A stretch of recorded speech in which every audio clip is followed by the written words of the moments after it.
أعوذ بالله من الشيطان الرجيم بسم الله الرحمن الرحيم Assalamu alaikum wa rahmatullahi wa barakatuh.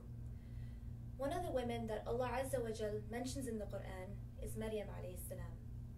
One of the first things that comes to mind when we hear the name Mary is the mother of Isa alayhi salam. But hey, let's back up a little bit. Who was Maryam? Maryam was from a family of rabbis who worked at synagogues. Her mother greatly wished to have a boy because she wanted to devote him to the worship of Allah subhanahu wa ta'ala. However, Allah subhanahu wa ta'ala had another plan for her. She instead bore a daughter and named her Mary. At that point, she made a dua. O my Lord, I dedicate unto you what is in my womb for your special service. So accept this from me, for you are the all-hearing and the all-knowing. And when Maryam was delivered, she said, O my Lord, behold, I have delivered a female child, and Allah knew best what she brought forth. And no wise is the male like the female. I have named her Mary, and I commend her and her offspring to your protection from the evil one, the rejected. Al-Imran, verses 35 and 36. SubhanAllah, this dua was so profound that Maryam and her son Isa alayhi salam were the only two people on this earth who were not touched by shaytan at the time of birth.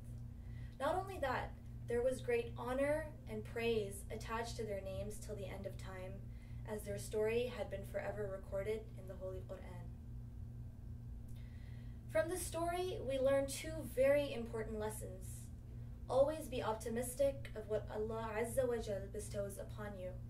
At the time being, it may not seem like the best thing for you, but with some patience and tawakkul, unwavering trust in Allah, you will see how wonderfully that particular matter will turn out for you.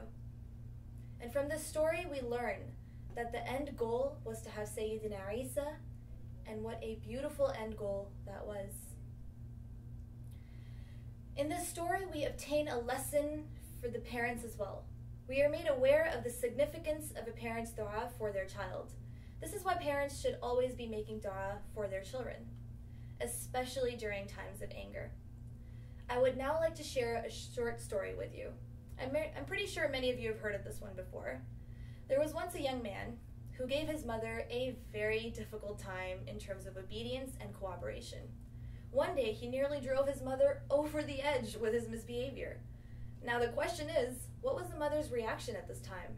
Did she yell, throw things, or even hit the child? No, she didn't.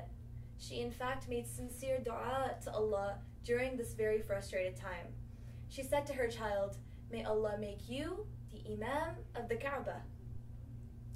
And does anybody know who that boy was? It was no other than Abdurrahman Sudais, the Imam of the Kaaba today. SubhanAllah.